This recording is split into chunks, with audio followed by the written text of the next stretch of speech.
Sanibona makhandlela abovu lomnduku ezakhala ihawule mzoza khanyameni kwafuyihlo nonyoko wemamba ungiphathwe ngihlokoloza. Ngithi mina lona nenkinga le ngizoyibala manje. Unesilwane empetha siphumi ngomhla ka-17 kuya ku-18 njengoba ngizobe ngisebenzele ekhaya. Abantu engiyobasebenza abantu abazobe nenkinga yesilwane esingaphumi nabantu abazobe bethi bafuna ukuthi bakhiphe isilwane mase bephakamisa inhlanhla yabo ngoba umfuno kemakhaya sewuthembile kakhulu kuwona, kakhulukazi kulabantu akade belahla izilwane mawukuthi mhlawumbe ufuna ukuthi enze lezinto zenhlanhla. Muhle phela ngisho la ufani nale ebuye ingathembakali ibe nentamkoko. Umfuno okwazi nokugoba phansi uphuze.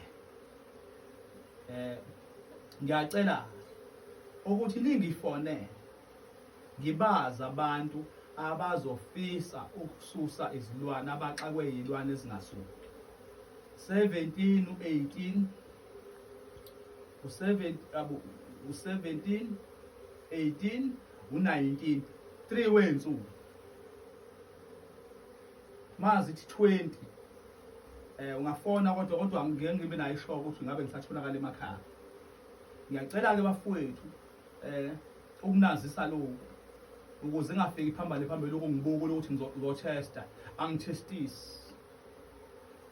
U25 ispecial futhi lo kahle u25 abantu ngizobasiza ngaba susa isibalo esingasumi ungena ungezi uthi kumuntu ukuthandaza kancane thandaza mawukuthi uzokusiza nalokho ngoba sithese ngeke kuthi angithestisana mase kuzothi labo bazobe bebhanga ukuthi ufuna ukuthi asuse isilwane aphinde afake ezenhlanhla emzimbeni u35 yena amalaza ayiphatha ngoba uthi ngizuleke mntaka baba ngizobe ngiphezulu emgangeni ebhobho into ekuthiwa emzindo endaweni yasemgangeni ebhobho. Uyafona ukuthi kumamaphi lonke ngikwazi ukusho ama comment ngaphendula abantu abangaki ngoba phela nibaningi ningibukelayo.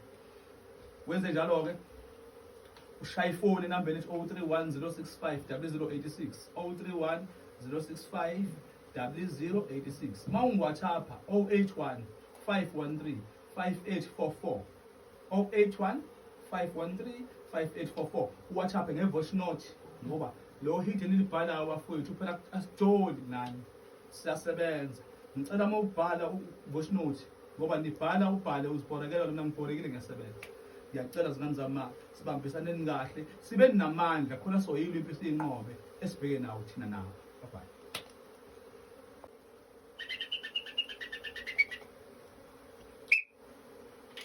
Sile madoda semlingele basemthuma mbani yoshaya izitha. Ngishaya izitha. Ngishaya nabantu abafuna ukukhokha basithatha kancane. Baze basibone ukuthi thina esikhona, khona thina manje emhlabeni kuphila thina.